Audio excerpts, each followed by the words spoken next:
Chapter 10. The Lobster Quadrille. The Mock Turtle sighed deeply and drew the back of one flapper across his eyes. He looked at Alice and tried to speak, but for a minute or two, sobs choked his voice. "Same as if he had a bone in his throat," said the Gryphon, and it set to work shaking him and punching him in the back. At last the Mock Turtle recovered his voice, and with tears running down his cheeks, he went on again. "You may not have lived much under the sea." "I haven't," said Alice. "And perhaps you were never even introduced to a lobster." Alice began to say, "I once tasted," but checked herself hastily and said, "No, never." "So you can have no idea what a delightful thing a lobster quadrille is?" "No, indeed," said Alice. "What sort of a dance is it?" "Why," said the Gryphon, "you first form into a line along the seashore."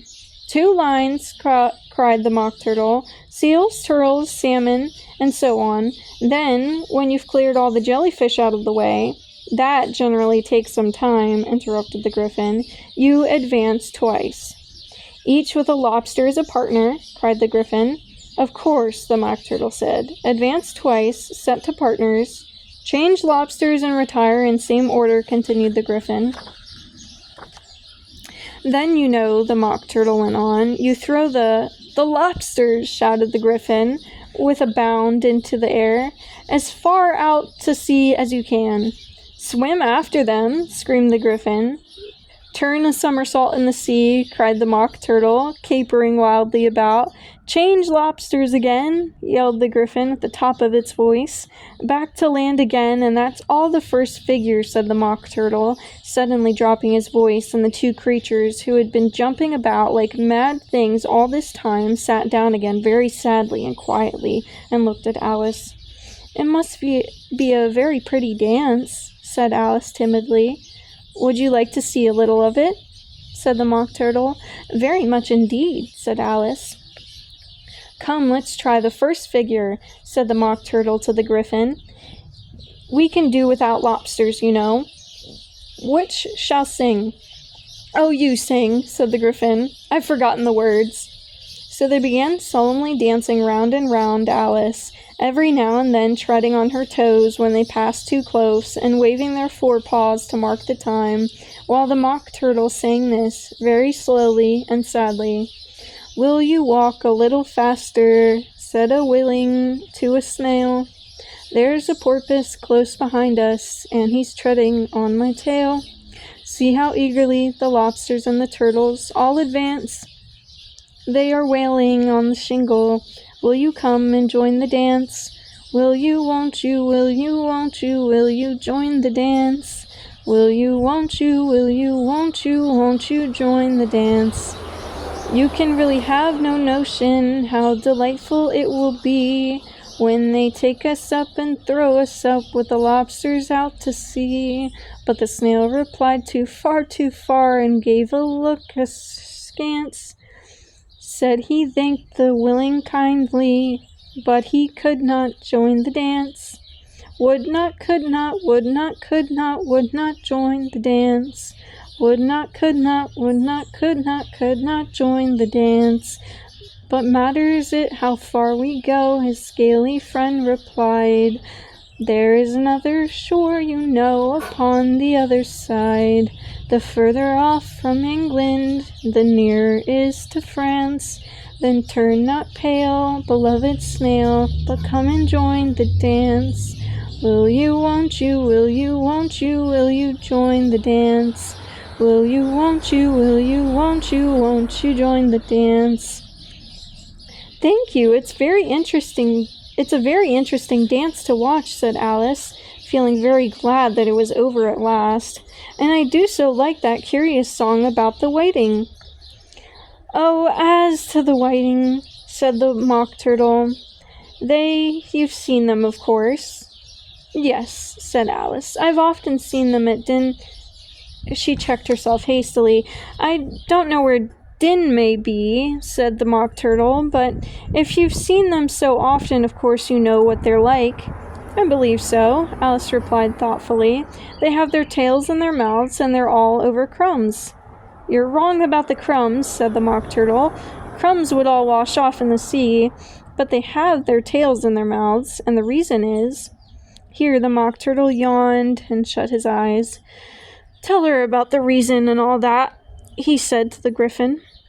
The reason is, said the Griffin, that they would go with the Lobster to the dance, so they got thrown out to sea. So they had to fall a long way, so they got their tails fast in their mouths, so they couldn't get them out again. That's all. Thank you, said Alice. It's very interesting. I never knew so much about a whiting before. I can tell you more than that, if you like, said the Griffin. Do you know why it's called a whiting? I never thought about it, said Alice. Why? It does the boots and shoes, the Griffin replied very solemnly. Alice was thoroughly puzzled. Does the boots and shoes? She repeated in a wondering tone. Why, what are your shoes done with? Said the Griffin. I mean, what makes them so shiny? Alice looked down at them and considered a little before she gave her answer. They're done with blacking, I believe. Boots and shoes under the sea, the Griffin went on in a deep voice, are done with a whiting. Now you know. And what are they made of? Alice asked in a tone of great curiosity. Soles and eels, of course, the Griffin replied rather impatiently. Any shrimp could have told you that.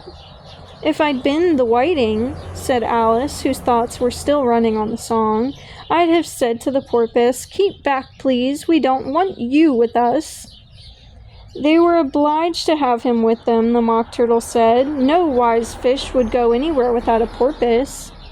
Wouldn't it really? Said Alice in a tone of great surprise. Of course not, said the Mock Turtle. Why, if a fish came to me and told me he was going a journey, I should say, with what porpoise? Don't you mean purpose? Said Alice. I mean what I say, the Mock Turtle replied in an offended tone, and the Griffin added, Come, let's hear some of your adventures. I could tell you my adventures beginning from this morning, said Alice a little timidly, but it's no use going back to yesterday, because I was a very different person then. Explain all that, said the Mock Turtle. No, the adventures first, said the Griffin in an impatient tone. Explanations take such a dreadful time.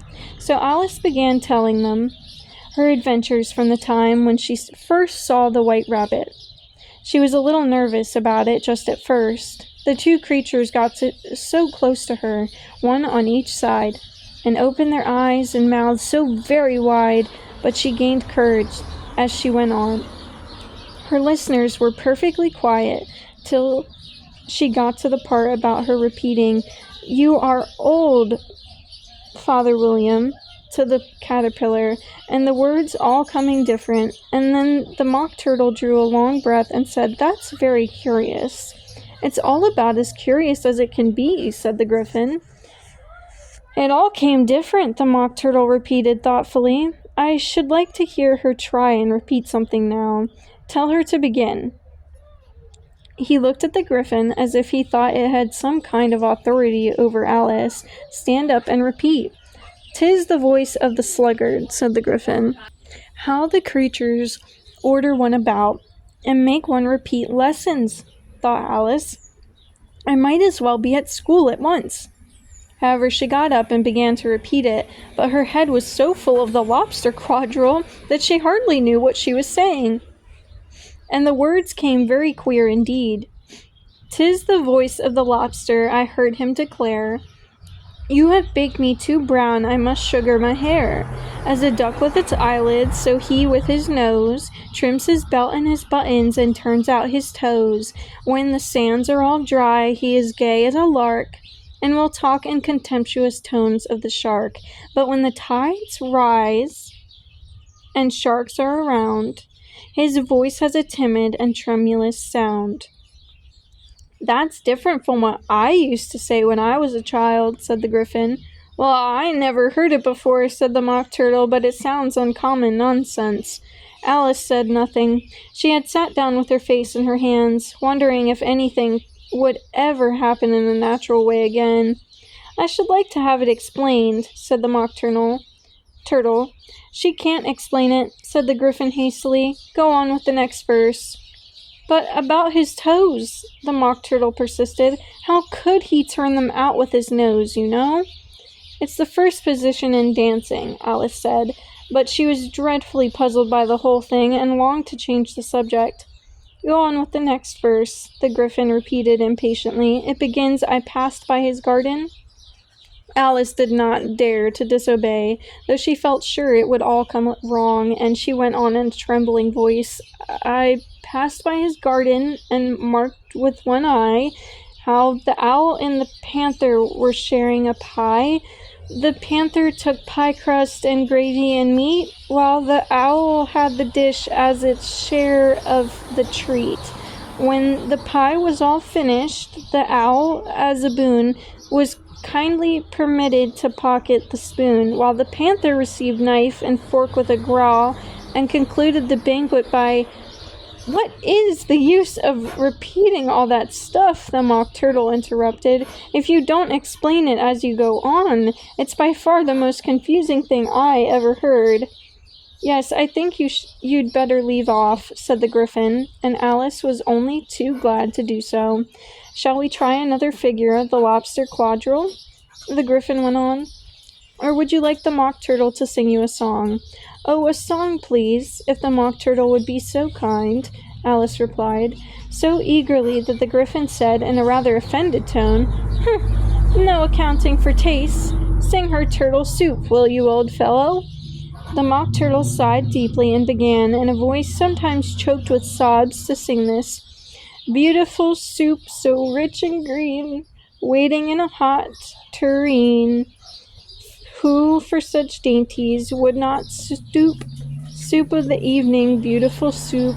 Soup of the evening, beautiful soup. Beautiful soup. Beautiful soup.